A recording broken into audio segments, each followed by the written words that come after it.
नमस्कार, जय हिंद, जय भारत। आप देख रहे हैं दिल्ली.com और मैं पहुंचा हूं खुद अभी दिल्ली मुख्यालय जो कि आम आदमी पार्टी का कार्यालय है। और मेरे साथ है एसीपी वेदभूषण जी, जो दिल्ली पुलिस महासंघ के अध्यक्ष है। इन्होंने बात रखी है कि आज वजीर आलम की गिरफ्तारी हो गई है, उसके बाद अब ऑफिस में बस ताला लगना बाकी है। और खुद ताला लेकर पहुंचे सर, क्या बताइए? देखिए, अब ये डिप्टी सीएम की सिसोदिया की गिरफ्तारी हुई है। अभी थोड़ी देर पहले टेलीविजन पर आतिशी बोल रही थी कि उनके खिलाफ कोई सबूत नहीं है और उनको बिना सबूत के सीबीआई ने अरेस्ट कर लिया है। मैं आपको बताना चाहता हूं, डिप्टी सीएम लालू यादव के खिलाफ ऑर्डर स्कैम के अंदर कोई रिकवरी नहीं थी। सुप्रीम कोर्ट तक कन्विक्शन हुई। उसके बाद में डिप्टी सीएम चौटाला शिक्षक घोटाले के अंदर कोई रिकवरी नहीं हुई और वो उनको कन्विक्शन हुई, सुप्रीम कोर्ट से अपील हुई। चिदम्बरम जो कि इस देश के गृह मंत्री भी रह चुके हैं, उनकी गिरफ्तारी हुई। उनके घर से टमाटर के अलावा कुछ नहीं मिला। इसलिए अब समय आ गया है, केजरीवाल जी जवाब दे इस चीज का, वो रिजाइन करे या यहाँ पर गवर्नर रूल लगाया जाए। और मैं ताला चाबी लेकर आया हूँ आम आदमी पार्टी के लिए, इसको ताला लगाया जाए, क्योंकि पंजाब में जिस तरह से उग्रवाद को फैलाया जा रहा है, जिस तरह से उग्रवाद को बढ़ावा दिया जा रहा है, उसके लिए जिम्मेदारी हो चुकी है, फिक्स हो चुकी है। अब केवल ताला और चाबी का इंतजार है। इस आम आदमी पार्टी के लिए ताला चाबी के बाद मनीष सिसोदिया डिप्टी सीएम दिल्ली की गिरफ्तारी एक बहुत बड़ा सवाल पैदा करती है कि अब सीएम की गिरफ्तारी कब होगी। ये इतना इंपॉर्टेंट सवाल है दिल्ली के लिए, देश के लिए, क्योंकि एक राजधानी है। किस तरह का एग्जाम्पल दिल्ली की आम आदमी पार्टी ने न केवल पंजाब में बल्कि दिल्ली में सेट किया है, ये बड़े सोच का विषय है, बड़े संशय का विषय है। बकरे की मां कब तक खैर मनाएगी? आप कब तक इन चीजों से अपने आप को एब्जॉर्व कर पाओगे, क्योंकि आप क्रिमिनल कॉन्स्पिरेसी के लिए रेस्पॉन्सिबल हो। यदि आप सीएम हैं और कहते हैं कि मुझे इन सब चीजों का नहीं पता था, तो आप कॉम्पिटेंट सीएम नहीं है। आपको रिजाइन कर देना चाहिए या भारत सरकार को यहां पर गवर्नर या प्रेसिडेंट रूल लगाकर दिल्ली को चलाना चाहिए। यह तय हो चुका है कि न केवल दिल्ली में बल्कि पंजाब में आप पूरी तरह से फेल हो गए हैं। जिस तरह से खालिस्तान की आग में आप जो पंजाब को फेंक रहे हैं, वहां पर कोई एक्शन नहीं ले पा रहे। 24 घंटे 48 घंटे होने के बाद न केवल अमृतपाल को गिरफ्तार कर पाए हैं, बल्कि उनको हीरो की तरह प्रोजेक्ट किया जा रहा है। एक भी गिरफ्तारी नहीं हुई है। पूरा थाना घेर कर 4 घंटे बैठे रहे। कोई क्रिमिनल कॉन्स्पिरेसी का मुकदमा नहीं, कोई बड़ी गिरफ्तारी नहीं। बड़ी शर्म की बात है, पूरा देश आपको देख रहा है। और सबसे बड़ी शर्म की बात है कि आप अपने आप को देशभक्त बोलते हो। आज सुबह जब सिसोदिया निकल रहे थे दूसरी बार इंट्रोगेशन के लिए, तो लग रहा था शायद वो किसी रैली में भाग लेने जा रहे हैं। अपने आप को शहीद भगत सिंह से कंपेयर कर रहे थे, जो जिन्होंने देश के लिए कुर्बानी दी। आपने केवल इस दिल्ली को भ्रष्टाचार दिया, इस देश को भ्रष्टाचार दिया। और जिस तरह से आपने लोगों को छला है, दिल्ली की मासूम जनता को आपने धोखा दिया है, मिसमराइज किया है, वो समय आ गया है कि आपको सबका हिसाब किताब केजरीवाल साहब देना ही पड़ेगा। जो गहलोत के ऊपर डीटीसी का घोटाला है, उसकी परतें धीरे धीरे खुलेंगी। आपके सारे मंत्री जेल में होंगे, वहीं से सरकार आपको चलानी पड़ेगी। ये बड़े शर्म की बात है। ऐसी क्या मजबूरी थी कि आपने सिसोदिया जी को सारे इंपॉर्टेंट मंत्रालय दे दिए? क्या आपके पास काबिल एमएलए की कमी थी या पढ़े लिखे लोग एमएलए दिल्ली में नहीं थे जो सारे सब आपने इतने डिपे? ये क्या गोरख धंधा था? ये गोरख धंधा अब खुलने की कगार पर है।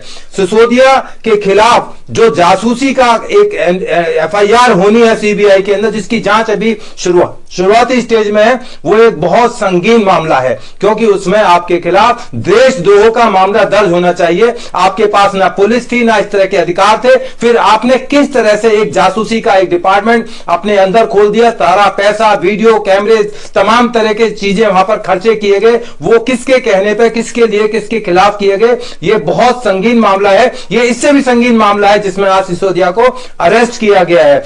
लॉ मिनिस्टर की झूठी डिग्री पाई गई। आपने बड़ा उनका बहुत दिन तक बचाव किया कि नहीं, बड़े इनोसेंट है। अल्टीमेटली जब सच सबके सामने आ गया, बिल्कुल आप चुप हो गए। दिल्ली पुलिस को आप जिस तरह से गालियां देते रहे पूरे जब से आप इस सारे धंधे के अंदर आए, मैं तो उसको धंधा बोलूंगा, राजनीति तो नहीं बोल सकता, क्योंकि आपने जिस तरह से रामलीला ग्राउंड से राजनीति शुरू करी इंडिया अगेंस्ट करप्शन के नाम से, आप तो खुद करप्शन में इतने इन्वॉल्व हो गए कि आपने पंजाब जैसे बेहतरीन स्टेट का बेड़ा गर्क कर दिया। पंजाब पुलिस को जिस तरह से आपने एक डिमोरलाइज किया, वहां पर जिस तरह से थाने के अंदर कब्जा किया, और आज आप एक्शन नहीं ले पा रहे, एक एफआईआर दर्ज नहीं कर पा रहे, बल्कि वो जो एसएसपी साहब इतने डरे हुए लग रहे थे, जैसा लग रहा था पता नहीं किसके कमांड पर वो काम कर रहे हैं। तो यदि इस तरह से पंजाब की हालत बनी रही। वो दिन दूर नहीं कि जब पंजाब की जो गर्मी है, जो उग्रवाद की जो लहर दिल्ली ने देखी थी, वो लहर 80s की लहर दिल्ली में आ सकती। दिल्ली में जो लोग पुराने हैं जानते हैं कि दिल्ली में किस तरह से उग्रवाद को झेला था। वो श्रीमती इंदिरा गांधी की गलती थी कि इस तरह अमृतपाल जैसे लोगों को उन्होंने पालकर यहां भी अपनी आंखों पर बैठाया। आज वही पंजाब में दोहराया जा रहा है। जागने का समय है, जगने का समय है। अब आप जो है खालिस्तान के नाम पर उग्रवादियों को समर्थन कर रहे हो, कब्जे करा रहे हो, और अभी तक गिरफ्तारी नहीं। किसान आंदोलन में आपने कितना बड़ा इंपॉर्टेंट रोल किया, कितना बड़े किसानों के हितैषी से आपने देश में आग लगाने का काम किया। आपने दिल्ली पुलिस के जवान वहां पर शहीद हुए, चोटें लगी, आपने एक शब्द नहीं बोला। आपने जेल में मसाज सेंटर खोले हुए, क्या आप सिसोदिया जी के लिए भी कोई मसाज सेंटर खोला जाएगा? वीआईपी ट्रीटमेंट जेल में दिया जाएगा? ये बड़े सवाल हैं जो आपसे पूछ रहे हैं। एक आम आदमी की तरह मैं आपसे पूछ रहा हूं। जुलूस के साथ आप इन्वेस्टिगेशन करने जा रहे हैं, जुलूस रैली करने जा रहे हैं, आप वहां पर किस तरह का सीन क्रिएट कर रहे हैं। मैं तो पहली बार देखा है कि कोई इन्वेस्टिगेशन ज्वाइन करने के लिए एक रैली लेकर जा रहे हैं। वहां पर धारा 144 लगी हुई है। आप सीबीआई के कार्यालय पर जा रहे हैं, आपको रामलीला ग्राउंड की रैली में नहीं जा रहे हैं, आप एक कार्यालय में जा रहे हैं। वहां पर जिस तरह संजय सिंह और उनके समर्थक वहां पर बदतमीजी कर रहे हैं पुलिस वालों के साथ में, और उनकी पुलिस की कोई सुन नहीं रहे। आप क्या लॉ एंड ऑर्डर की बात करते हैं दिल्ली के अंदर? आपको शर्म आनी चाहिए दिल्ली सरकार को। अमृतपाल जैसे विदेश से जो आए हुए भाड़े के टट्टू हैं, उनको जिस तरह से पंजाब में आप बढ़ावा दे रहे हैं, ये एक दिन आपको आंखा धूल बनेंगे और आपके लिए जीना और देश को जवाब देना मुश्किल हो जाएगा। गुरु ग्रंथ साहब की आड़ में लेकर कल को कोई बाइबल की आड़ लेकर जाएगा, कल को कोई गीता की आड़ पर लेकर जाएगा, तो क्या उसको अरेस्ट न किया जाएगा? ये अच्छा तमाशा है। बड़ा अच्छा जवाब दिया गया पंजाब की तरफ से कि वो गुरु ग्रंथ साहब थे इसलिए हमने कुछ नहीं कहा। तो इसका मतलब कोई भी बाइबल गीता लेकर कहीं भी किसी थाने में पथराव कर सकता है, गिराव कर सकता है। ये आपका जो लॉजिक था ये किसी की समझ में नहीं आया, ना आएगा। आपने जो वायदे किए थे अब वो सब जो है झूठे साबित हो रहे हैं। आपने रिकॉर्डेड है आपका कि जहां महिलाएं विरोध करेंगी वहां शराब के ठेके नहीं खोले जाएंगे, परंतु आपने महिलाओं को छोड़ दो, आपने तमाम चीजों को धक्कारते हुए जिस तरह से दिल्ली में शराब के ठेके खोल दिए, जगह जगह खोल दिए, छोटी छोटी कॉलोनीज में खोल दिए, वो आज उसका परिणाम आपके सामने है। और मैं सीबीआई के अधिकारी से रिक्वेस्ट करता हूं कि इसका दूध का दूध पानी करने के लिए इन्वेस्टिगेशन को और गहराई से करा जाए और इसका नार्को एनालिसिस टेस्ट हो, क्योंकि इसमें बहुत सारा कुछ अभी निकल के आना बकाया है। इसकी आज सीएम तक जाएगी, क्योंकि सीएम अपने आप को एब्जॉर्ब नहीं कर सकते, वो रिजाइन कर दें। इससे अच्छा है कि बेहतर टाइम है उनके लिए कि रिजाइन कर दे। तो आपने सबको छूट दे रखी थी। आपके किसी भी एमएलए को यदि इंट्रोगेट किया जाए, उसकी इन्वेस्टिगेशन की जाए, तो मेरी गारंटी है हर एक एमएलए आपका भ्रष्टाचार में लिप्त पाया जाएगा। आपको मेजोरिटी में चुनने से इतना घमंड आ गया है कि आप सोच रहे थे आप ही भगवान हो गए हो। ये जो है जनता है ये सब जानती है, आपको बैठा सकती है आंखों पर तो गिरा भी सकती है।